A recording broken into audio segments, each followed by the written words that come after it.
thrill.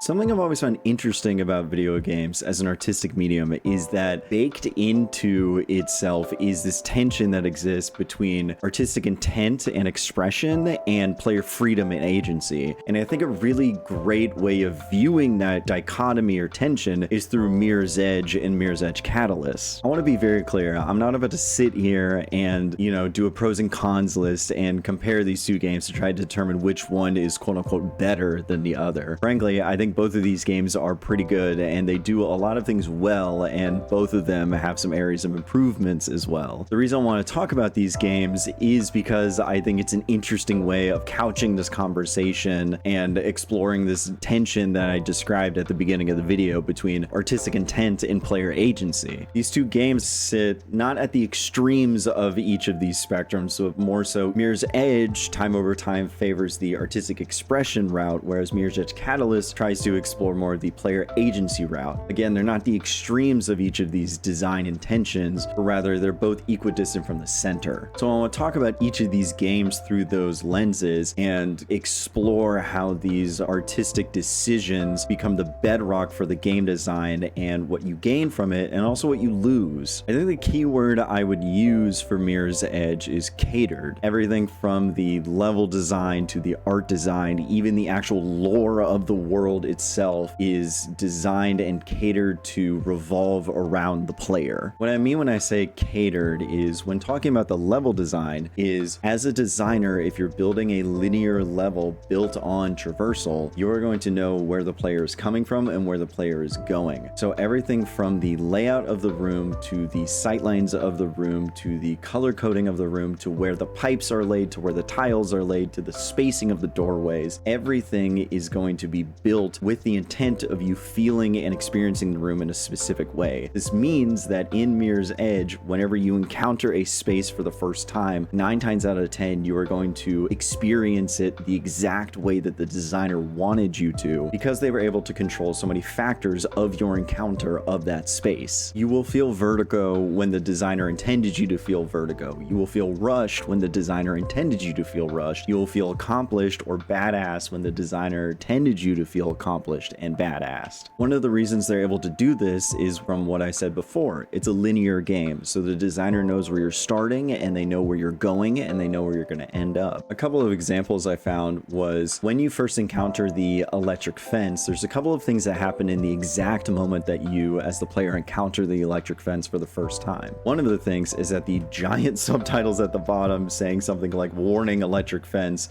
like danger, comes up. Another thing is that a scripted rat spawns and crosses across your sight line, drawing your eye to it with its movement as it collides with the electric fence and fries and dies. Those two things, which probably came up from a lot of playtesting and people not interacting with the electric fence the way that they wanted it to, was all intended to immediately communicate to the player, hey, this fence is dangerous, you're gonna have to interact with it differently than you do a normal fence. They're able to set up all of those scripted events and like catered events because they knew where you were coming from, they knew what doorway you were coming out of, so they could put a trigger there to trigger all of that. Another example that they use with the rat is that when you're in the storm drain level and you're climbing around and you're dodging these snipers, before they actually introduce the snipers, you turn the corner and you see a rat perched on top of a handrail right before it gets shot by the snipers that you're being warned about in that moment. This is again an attempt to communicate to the player, hey, there are snipers here, you better watch out. And the reason they're able to do that is again because it's a linear catered experience where they're able to know exactly where you're coming from so they can set up this scene for you. Kind of a consistent example that happens typically at the beginning of levels also is that you will be given a very large landmark in the distance, like go to this building, go to this mall, catch the train, stuff like that. And when that voice line comes up to tell you to do that, you typically have a very, very good, meticulously designed vista or snapshot that perfectly frames your big objective, the mall, the office building, whatever it may be. be. Kind of a funny example of this that is less attempting to communicate something to the player and more giving you the specific feeling is something that I didn't even realize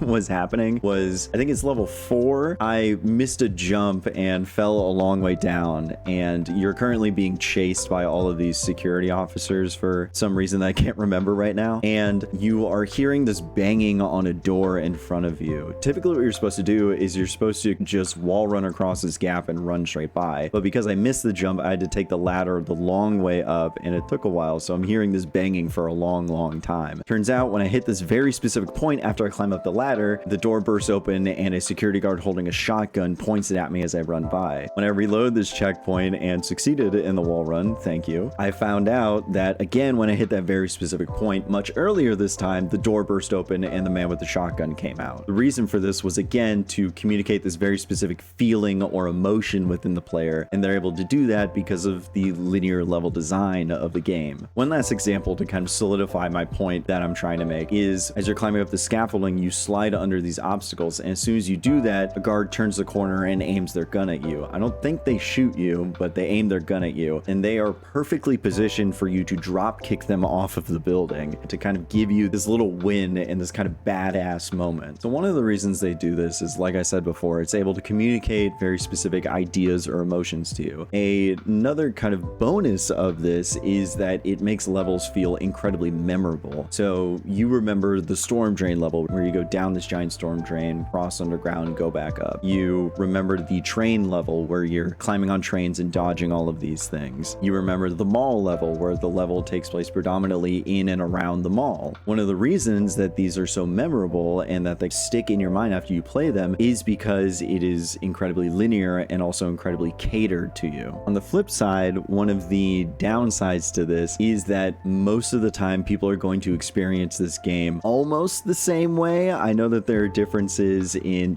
missing a jump or finding a different type of traversal that the developers probably didn't think of initially, but at the end of the day, you're going to play the storm drain level, you're going to play the mall level, and you're going to play the train level roughly the same way that everyone else is. One of the benefits of video games with this idea of emergent storytelling where everyone has a different experience with it is very much dampened with this very linear, meticulously designed approach to video games. Another thing is that when you start seeing this, when you start seeing like the guardrails, so to speak, it can sometimes feel a little handholdy and a little railroady. Again, that doesn't really bother me because I know what I'm getting into when I get into a linear game. However, it can get a little grating when you want to explore this world that they've set up with all of these secret hidden items and everything. That was something that really confused me. They had these moments where they would give you like an icon in the game world being like, hey, there's a collectible around here, you should go explore. But the issue is that this game makes it very difficult to explore off the beaten path because it's so designed for you to continue down the linear path. And so it always felt like I was doing something wrong when I stopped moving and I explored around, or I approached an area or a jump or a room or something like that, not the intended way. It felt like I was fighting the game as opposed to working with it. I felt like a bad improv partner, to put it another way. I wasn't yes-anding the design. And that's kind of the big takeaway of the first game of this series, is that because it's so linear, because it's so catered, you're able to experience this game exactly the way the designers intended, and you're able to feel like you've had a very catered experience to you as the player. Before we move on, I kind of want to go a little off script and mention some dissonant things I noticed while I was playing this game that I took notes on that didn't necessarily fit this framing that I wanted to do for this video. So I'm going to do that real quick before we move on. The first one is, holy shit, let me do borderless windowed. Please, please, please let me do borderless windowed. I know that there's a mod that allows me to do that, and that's actually an interesting topic I want to talk about at the end of the video, is the mods between each games, but that's for later. Another thing is, oh my god, this game sometimes runs terribly on computers. I played it on PC. I played the Xbox Game Pass version, which I think is the EA Play one technically, and it runs terribly sometimes. Notably, whenever you're interacting with broken glass, it seems to really chug, and whenever you're dealing with a lot of NPCs or a lot of AI and gunfire, it chugs a lot. And I just built my PC. It is very new. It has some pretty dang good specs. It was no reason it should be chugging on this 2008 game, but for some reason the PC version really chugs sometimes. Last two things. You can tell that they were very proud of their fabric tech. I don't know if they'd made it specifically for this game or if it was just kind of a holdover in the engine from a previous game, but you can tell they were very proud of it with the way that they were doing plastic curtains or plastic like blinds or slides or whatever you call them in the games. And I gotta be honest,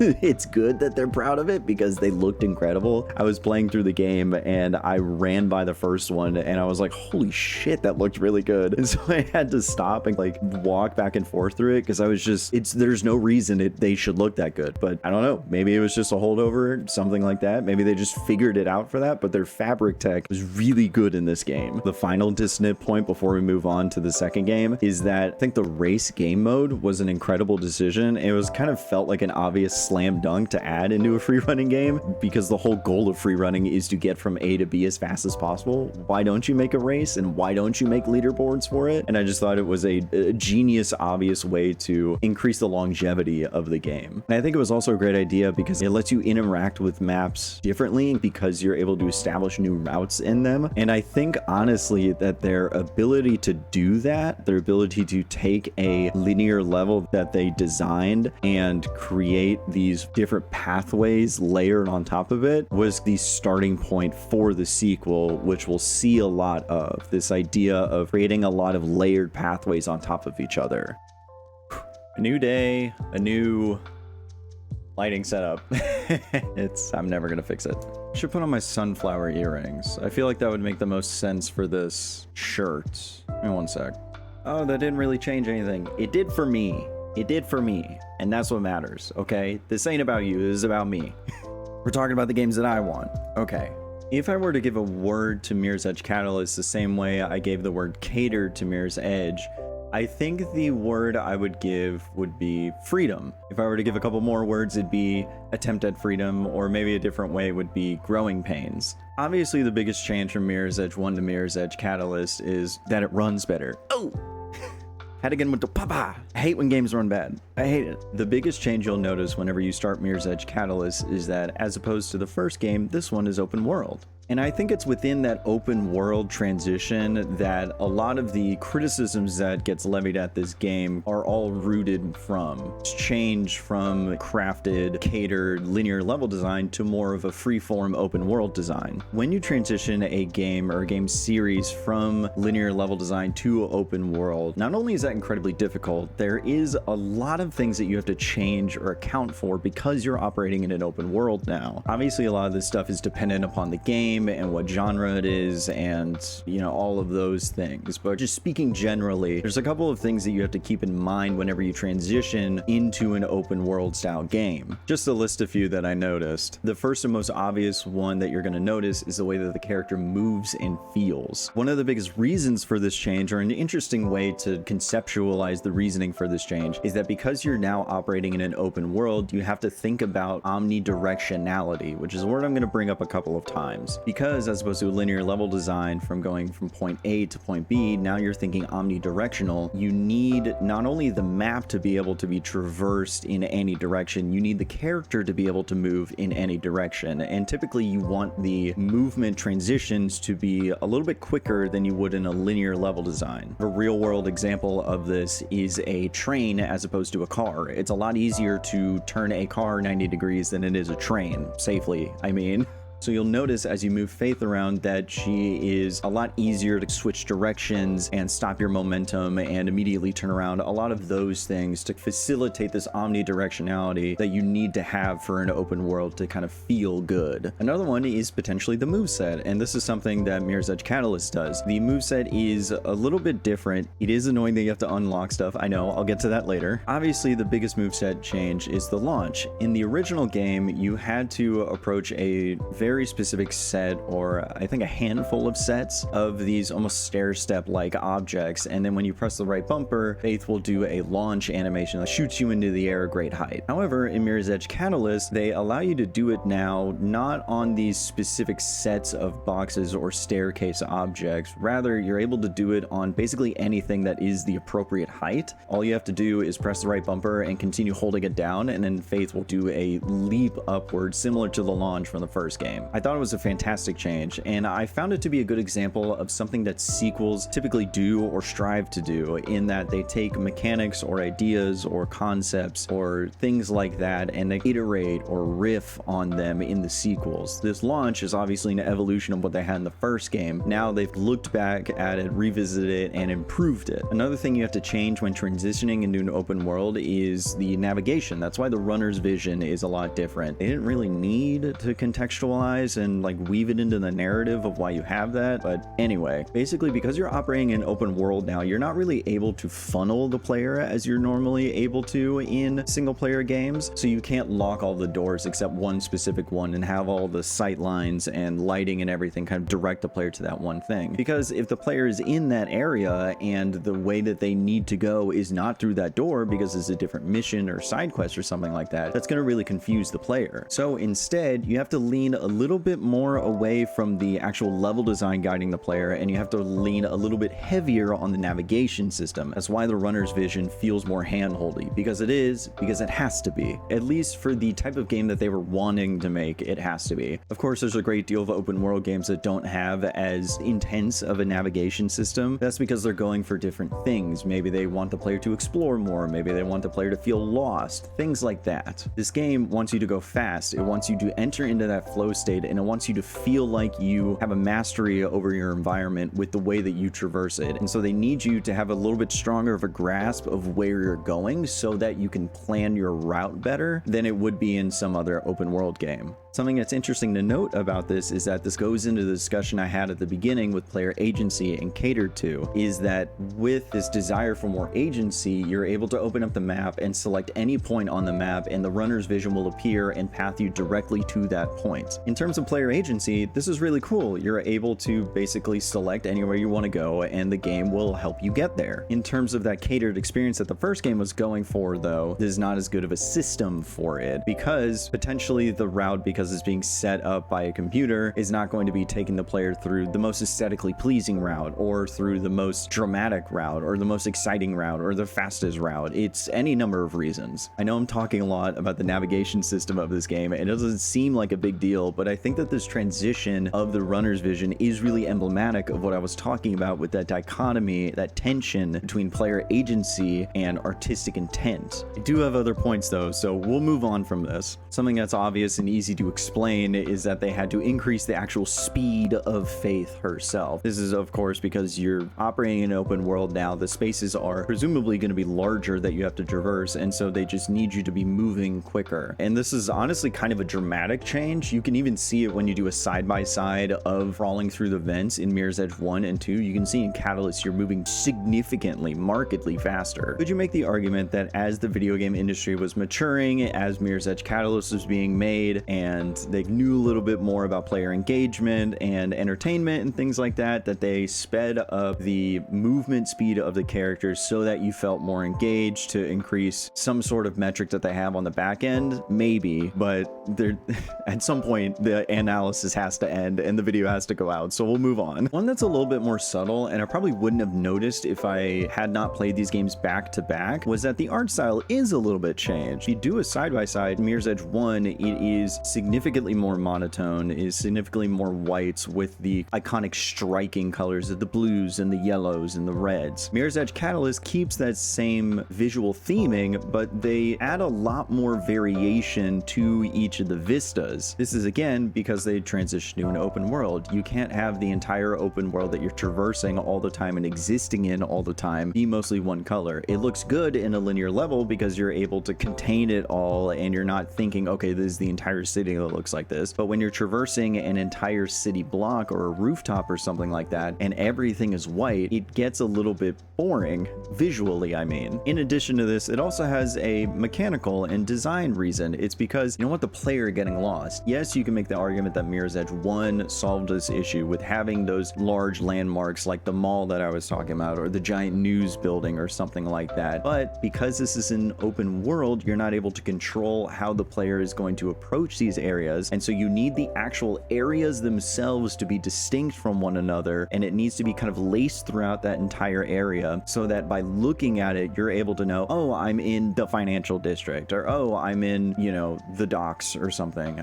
There's no docks in Mirror's Edge Catalyst, but that's just, you know what I mean. The last thing I'll say is that something that you have to change whenever you're transitioning it into an open world is the story. They had to change the story and the way that's doled out. In a linear game, you can have very obvious stakes and tension and rising action and climax and things like that, and you can control all of that because it's a linear level. If it's an open world though, the player can always decide, I don't want to do the main story right now, I want to go collect stuff. That's why in the 2018 Spider-Man game, Spider-Man would look at himself or say to himself, i.e. the player, well, I guess I have some time to kill, so let me go see what I can do in the city. That also happens in Mirror's Edge Catalyst. Faith will look at herself or say something to herself, or an NPC will say to her, well, you have a little bit of time, so why don't you do XYZ, or why don't you blah, blah, blah, blah, blah. These moments, these kind of narrative breaks wouldn't happen in a linear game, or they typically wouldn't happen in a linear game because they could just transition to the next plot point because that's how the game works. The designers don't want you to miss out on all of the side content that they've worked on and having you actually exist in this world and feel immersed in everything. So they'll give you narrative moments in this game and in most open world games where it talks directly to you as the player. Hey player, go explore the open world, see what we've made there, come back here when we tell you to. Yes, there are moments when the story picks up and it does demand your immediate attention, but that's kind of just how stories work, typically how they're structured. But for the most part, they give you a lot of breathing room between the large narrative beats so that you can actually engage in and explore the world that they built before you dive into one of their more crafted levels, which I like to call puzzle boxes this time around. Don't use that take. That take was awful. I was like, I like to call them puzzle boxes. I'm on the first page of notes. I have 5 pages of notes. You'd think that because Mirror's Edge Catalyst has singular levels similar to its predecessor, that the design of those levels would be similar as well. But that's not necessarily the case. Rather, you can feel the design elements of the open world creeping into the levels themselves. And frankly, I think that they make them really interesting and cool to play because they do this thing frequently where they put you in a more open world but still contained within a level, and they give you a waypoint and they say, make your way up here, make your way to X office or something like that. But the interesting thing is that they turn off your runner's vision. Yes, you can, if you really wanted to, turn it back on for assistance, which I don't really think is a problem. If someone needs the help, then you should just give it to them. But what I think is really interesting about this is that it is taking the design ethos of the open world and that kind of transition from singular level design to open world design and bringing it back into the singular levels. Much like the runner's vision, this is emblematic of the transition from the first game to the second game. Whereas the first game, these singular levels were incredibly catered and quite linear. The levels in Mirror's Edge Catalyst are a lot more open and freeform. Once again, this highlights the dichotomy between Mirror's Edge 1 and 2, whereas Mirror's Edge 1, their levels are very catered and have a clear artistic intent, whereas the levels in Mirror's Edge Catalyst allow for a lot more player agency because they're not telling you exactly how to get to the point and in what way to go. They're just saying, get to the point, it's on you. And that doesn't mean that the levels in Mirror's Edge Catalyst lack skill from the designers. It just means a different skill set. I think 2 other examples of this puzzle box style that they seem to be exploring in this game are the 2 kind of larger side quests, those being the grid nodes and the meta grids. In my personal opinion, I find that the grid nodes themselves seem to be almost like an easier version of the meta grid. With the grid node, it's in a singular space, or mostly a singular space. You're able to see all the traversal options that you have, able to pre-plan it without a huge time limit, and then execute upon that. The meta grid missions, however, exist within the open world. They are on a timer, and because it exists just within the open world, you're able to, again, have a lot more freedom, which is good, but it's sometimes difficult to determine what objects or routes are quote-unquote included or intended for that specific race, and so sometimes it can feel a little bit awkward or a little bit jank. Once again, this goes back to the dichotomy that I've been talking about of player agency and artistic intent. I would put the metagrid more on the player agency side, and I'd put the grid nodes on the artistic intent side. I kind of touched upon this idea in the Mirror's Edge bit of this video, but I want to revisit it because what started out as kind of a feature turns into a bug whenever you bring it into the open world and try to focus more on player agency. Editor Lace here. I decided when editing to cut that part out of the Mirror's Edge section because I didn't feel like the point that I was trying to make was strong enough for the game of Mirror's Edge specifically, but I feel that this point that I'm about to make for Mirror's Edge Catalyst is strong enough that it warrants me giving you the context for what I'm about to talk about. So I'm going to cut in the subpar point just to give you context, and then we'll continue. Another reason that they're able to do this is because the actual move set itself is very contained. Example of this is the pole swing. The pole swing can only exist where there's a pole, so if the designer doesn't put a pole there, then you can't do the pole swing. So by the placing of objects, they're able to restrict your movement to do specifically what they want you to. If there's two walls right next to each other, you're going to hit LB, RB, LB because that's all you can really do in that situation.